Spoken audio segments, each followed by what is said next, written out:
पुढे पाहूयात बातमी आहे पिंपरी चिंचवडमधून। पिंपरीतील बीआरओ भरती घोटाळा न्यूज 18 लोकमतने उघडकीस आणला होता आणि या घोटाळ्याचे धागेदोरे राजधानी दिल्लीपर्यंत पोहोचलेत। बीआरओ दिल्ली कार्यालयातून दोघांना अटक करण्यात आली आहे। बीआरओ दिल्ली कार्यालयातून जॉइंट डायरेक्टर राजेश कुमार, दिनेश ठाकूरला अटक करण्यात आली आणि आतापर्यंत 60 उमेदवारांनी परीक्षा दिल्याचं तपासात उघड झालंय।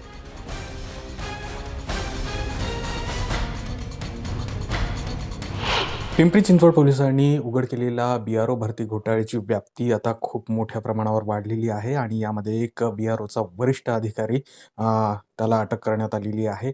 नेमकं कुठपर्यंत तपास आलाय आणि याची पाळेमुळे कुठपर्यंत आहेत आणि ज्या विद्यार्थ्यांनी याच्यामध्ये परीक्षा दिली होती आणि ते जॉईन झाले होते त्यांनाही आरोपी केलं गेलं का, आपण जाणून घेऊ। आपल्या सोबत आहेत आयुक्त कृष्णप्रकाश सर। बीआरओची जी भरती घोटाळा आहे तो आता कुठपर्यंत पोहोचलेला आहे आणि यामध्ये काय अपडेट आहे? 2005 से 8 मध्ये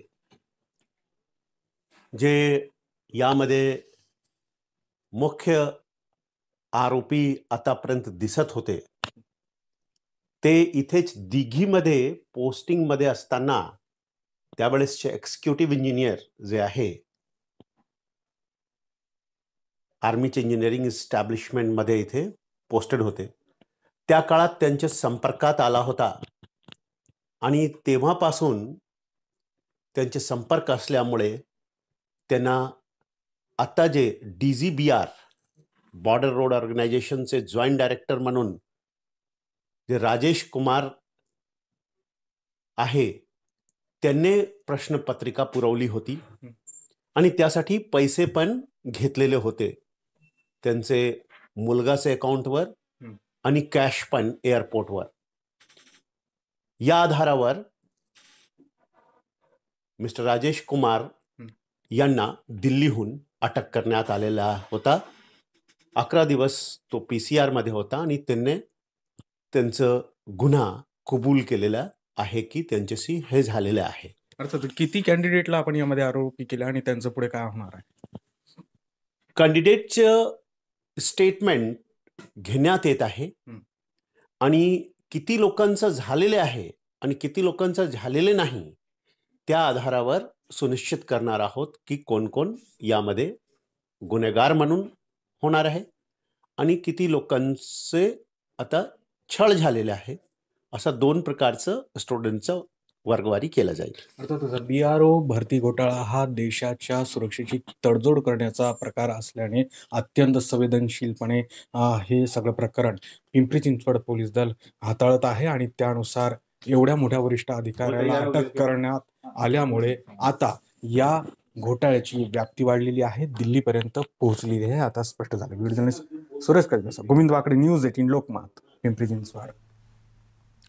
पुढे पाहूया औरंगाबादमध्ये 10वी-12वीचे वर्ग सुरू होणार आहेत। कडक निर्बंधांमध्ये हे वर्ग सुरू केल्या जातील असं कळतंय आणि वर्ग सुरू करण्यासाठी कडक निर्बंध घालण्यात आलेले शाळेत शिकवण्यासाठी 2 डोस बंधनकारक आहे। म्हणजे शाळेतल्या प्रत्येक स्टाफने 2 डोस घेणं हे बंधनकारक आहे। त्यांचे ते 2 डोस पूर्ण असावे।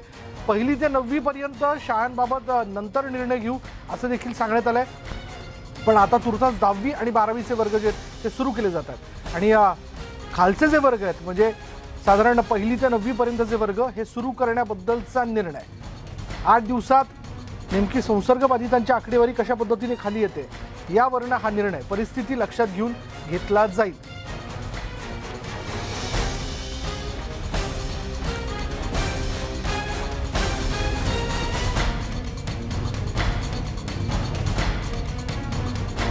बोलूयात आमचे प्रतिनिधी सिद्धार्थ गोदाम आपल्याबरोबर आहेत। सिद्धार्थ, काय माहिती याबद्दल? विशाल, सोमवारपासून महाविद्यालय सुरू होतील। 10वी 11वी 12वीचे वर्ग सुरू होणार आहेत। मात्र एकंदरीतच आपण बघता राज्य सरकारने शाळा उघडण्याची मुभा दिली असली तरी औरंगाबादेतील प्राथमिक शाळा काही उघडणार नाहीत। महत्वाची गोष्ट आहे की औरंगाबादमध्ये जवळपास 35% पॉझिटिव्हिटी रेट आहे।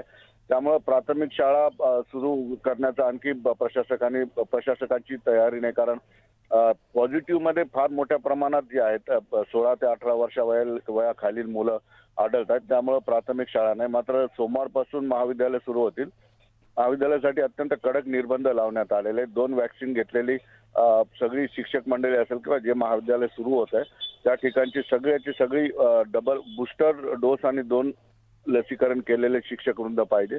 त्यामुळे एक अहवाल तयार करतोय आणि एक प्रशासक मनपा आयुक्तांचे जे आयुक्त आहेत त्यांनी एक कमिटी तयार केलेली आहे आणि त्या कमिटी सगळी तपासल्यानंतर प्रत्येक टप्प्यावाईज महाविद्यालयाने ही परवानगी देणार आहे. मात्र आता औरंगाबादमध्ये हळूहळू शाळा उघडायला सुरू झालेली महाविद्यालय सुरू होतील आणि 8 दिवसानंतर शाळा सुद्धा सुरू करण्याचा निर्णय प्रशासक घेऊ शकतात. धन्यवाद सिद्धार्थ या सगळ्या तपशिलाबद्दल. त्यामुळे तुर्तास तरी आपण बघतोय औरंगाबाद जिल्ह्यामध्ये 10वी आणि 12वीचे वर्ग सुरुवातीला सुरू केले जातात आणि मग 1ली ते 9वीचे वर्ग नेमकी येणाऱ्या काळातली परिस्थिती लक्षात घेऊन त्या अनुषंगाने ते वर्ग सुरू करण्याच्या बद्दलचा निर्णय जो आहे तो घेतला जाऊ शकतो. आणि आता एक दुःखद बातमी अशी आहे की संगीत रंगभूमीवर शोककळा आहे. याचं कारण असं आहे की ज्येष्ठ गायिका कीर्ती शिलेदार यांचं निधन झालं. कीर्ती शिलेदार यांचं 17व्या वर्षी निधन झालं. पुण्यात उपचारादरम्यान त्यांनी अखेरचा श्वास घेतला. मराठी नाटक संगीत रंगभूमीवरचं त्यांचं कार्य हे फार खास आहे. कीर्ती या जयराम शिलेदारांच्या कन्या. कीर्ती शिलेदार आणि संगीत रंगभूमीवरील ज्येष्ठ गायिका अभिनेत्री विदुषी कीर्ती शिलेदार यांचं सकाळी आकस्मिक निधन झाल्याचं आपण बघतोय. संगीत रंगभूमीवरती नाटकाचे 4000पेक्षा अधिक प्रयोग त्यांनी केलेले आहेत आणि 98व्या नाट्यसंमेलनाचं अध्यक्षपद देखील त्यांनी भूषवलं. जेव्हा नाटकाचा प्रयोग असायचा तेव्हा त्यांनी सादर केलेली संगीत पदं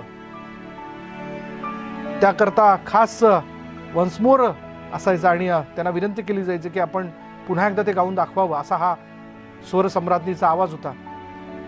अशी ही व्यक्ती जिने केवळ आणि केवळ संगीत रंगभूमी करता आपली सेवा देऊ केली. विद्याधर गोखलेंचं स्वर सम्राज्ञी हे नाटक खास त्यांच्या भूमिकेमुळे गाजलं होतं, ज्यात त्यांनी एक वेगळ्या पद्धतीची भूमिका केलेली होती.